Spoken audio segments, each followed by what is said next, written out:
Et cet invité aujourd'hui, c'est vous, Jérémy Pelletier. Bonjour. Bonjour. Directeur de la Fondation Jean Jaurès. On voulait revenir avec vous ce matin sur le climat social ici en France, après presque 3 mois de mobilisation contre la réforme des retraites. On est dans un entre-deux en ce début de semaine, entre 2 journées de manifestation. La prochaine est prévue jeudi.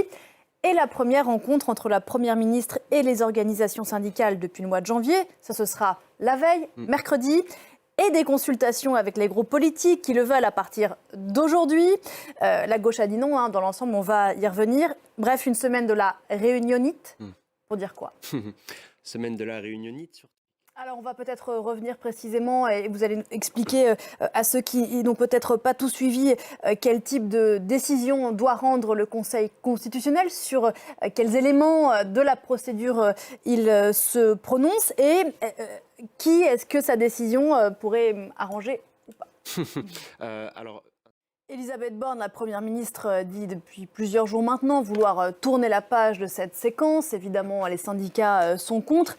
Quelle marge de manœuvre pour les organisations syndicales après 3 mois de mobilisation, 10 journées de manifestation, bientôt 11, sachant, et c'est un sujet sur lequel vous avez beaucoup travaillé, qu'avec les nouvelles formes de travail, notamment le télétravail, les grèves impactent moins en réalité, même si de ci, de là, des grèves des poubelles, etc., elles impactent moins le quotidien des gens. L'intérêt d'une grève est bien sûr de bloquer et donc de peser sur l'opinion publique.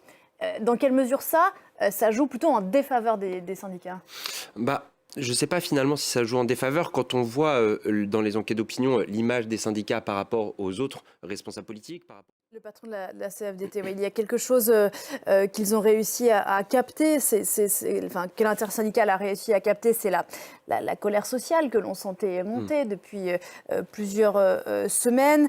Ce procès que font certains en illégitimité de la procédure suivie par le gouvernement. Qu'est-ce que, par ailleurs, les manifestations qui ont été émaillées de violence, qu'est-ce qu'elles ont dit de l'état dans lequel on est, de l'état du dialogue ici ?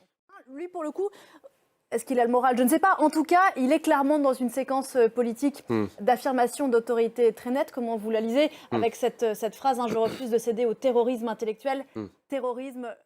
Jérémy Pelletier, vous écriviez il y a quelques mois que la crise Covid avait provoqué un recroquevillement dans la société, et notamment chez les jeunes. Force est de constater que ce mouvement social, en tout cas, a réveillé des Français endormis. La fête est finie, c'était le titre de votre dernier livre. Merci beaucoup d'être venu ce matin sur le plateau de Paris Direct, directeur de la Fondation Jean Jaurès. À bientôt. Nous, on se retrouve juste après la pause avec Damien Coquet.